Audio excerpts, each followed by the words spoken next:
Hi all, welcome back to my channel. ಇವತ್ತಿನ recipe ಬಂದು ಮಸಾಲೆ ಕಡಲೆಬೇಳೆ ವಡೆ ಹೇಗೆ ಮಾಡೋದು ಅಂತ ತೋರಿಸ್ತಾ ಇದ್ದೀನಿ. ವಡೆ ಮಾಡಿದರೆ ತುಂಬ ಎಣ್ಣೆ ಹೀರ್ಕೊಳ್ತಾ ಇದೆಯಾ?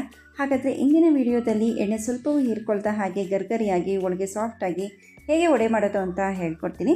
ಮೊದಲಿಗೆ ನಾನಿಲ್ಲಿ ಒಂದು 250 ಗ್ರಾಮ್ಸಷ್ಟು ಕಡಲೆಬೇಳೆನ 1 ರಿಂದ 1.5 ಗಂಟೆ ಅಷ್ಟೇ ನೆನೆ ಹಾಕಬೇಕು. ಅದ್ರ ಜೊತೆ ನಾನಿಲ್ಲಿ ಇಷ್ಟು ಒಂದು 250 ಗ್ರಾಮ್ಸಿಗೆ ಇಷ್ಟು ಅಕ್ಕಿ, ಎಷ್ಟು ತೋರಿಸ್ತಾ ಇದ್ದೀನಲ್ಲ ಇಷ್ಟೇ ಅಕ್ಕಿನ ಹಾಕಿ ಇದ್ರ ಜೊತೆನೇ ನೆನೆ ಹಾಕ್ಕೊಬೇಕು. ನೀವು 2 ಅವರ್ 3 ಅವರ್ ನೆನೆ ಹಾಕ್ಕೊಂಡ್ರೆ ವಡೆ ಚೆನ್ನಾಗಿ ಬರೋದಿಲ್ಲ, ತುಂಬ ಸಾಫ್ಟ್ ಅನಿಸುತ್ತೆ.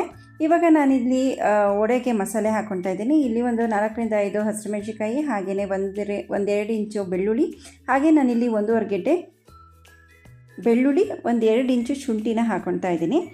ಇವಾಗ ನಾನಿಲ್ಲಿ ರುಬ್ಕೊಳ್ಳಿಕ್ಕೆ ಸ್ವಲ್ಪ ಕಡಲೆಬೇಳೆನೂ ಕೂಡ ಆ್ಯಡ್ ಮಾಡ್ಕೊಳ್ತಾ ಇದ್ದೀನಿ. ಇದನ್ನು ಹಾಕ್ಕೊಂಡು ಸಣ್ಣದಾಗಿ ಪೇಸ್ಟ್ ಮಾಡ್ಕೋಬೇಕು. ಇವಾಗ ನಾನಿಲ್ಲಿ ರುಚಿಗೆ ತಕ್ಕಷ್ಟು ಉಪ್ಪನ್ನು ಹಾಕ್ಕೊಂಡು ನಾನಿವಾಗ ಪೇಸ್ಟ್ ಮಾಡ್ಕೊಳ್ತಾ ಇದ್ದೀನಿ. ನೋಡಿ,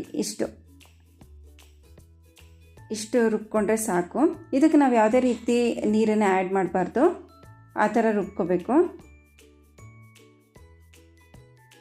ನಂತರ ಇಲ್ಲಿ ಉಳಿದಿರೋ ಅಂಥ ಕಡಲೆಬೇಳೆನ ಇಲ್ಲಿರೋ ನೀರನ್ನೆಲ್ಲ ಸೋಸ್ಕೊಂಡಾದಮೇಲೆ ಇಲ್ಲಿರೋ ಕಡಲೆಬೇಳೆನೆಲ್ಲ ರುಬ್ಕೋಬೇಕಾದ್ರೆ ಫೈನ್ ಪೇಸ್ಟ್ ಮಾಡ್ಕೋಬಾರ್ದು, ತರ್ತರಿಯಾಗಿ ಈ ಥರ ರುಬ್ಕೋಬೇಕಾಗುತ್ತೆ. ನೀವು ಫೈನ್ ಪೇಸ್ಟ್ ಮಾಡ್ಕೊಬಿಟ್ರೆ ಕಡಲೆಬೇಳೆ ಒಂಥರ ಪಫಿ ಥರ ಬಂದುಬಿಡುತ್ತೆ, ಚೆನ್ನಾಗೋದಿಲ್ಲ, ಗರ್ಗರಿಯಾಗಿ ಬರೋದಿಲ್ಲ.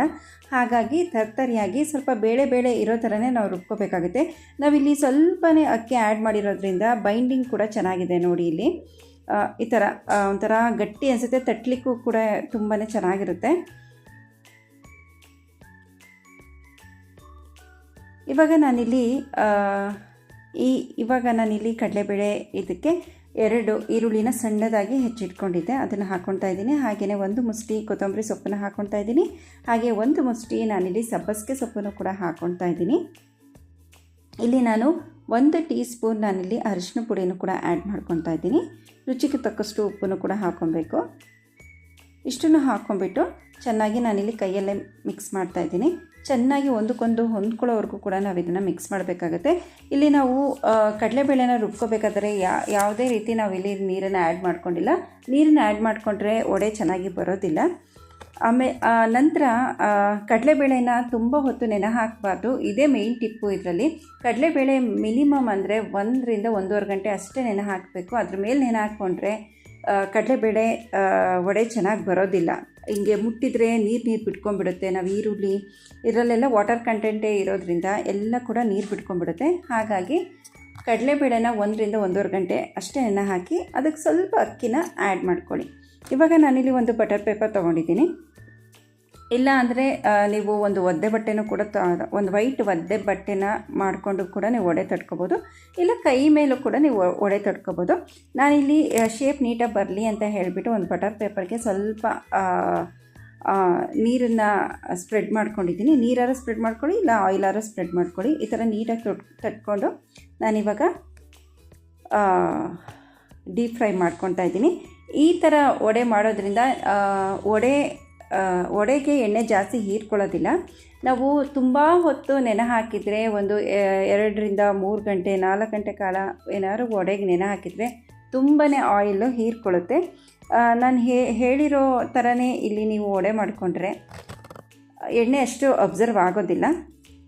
ನೋಡಿ, ನಾನಿಲ್ಲಿ ತಟ್ಕೊಂಡಿರೋ ಅಂಥ ವಡೆನೆಲ್ಲ ಇವಾಗ ನಾನಿಲ್ಲಿ ಫ್ರೈ ಮಾಡ್ಕೊತಾ ಇದ್ದೀನಿ. ನಾನಿಲ್ಲಿ ಸ್ವಲ್ಪ ತೆಳುವಾಗೇ ತಟ್ಕೊಂಡಿದ್ದೀನಿ.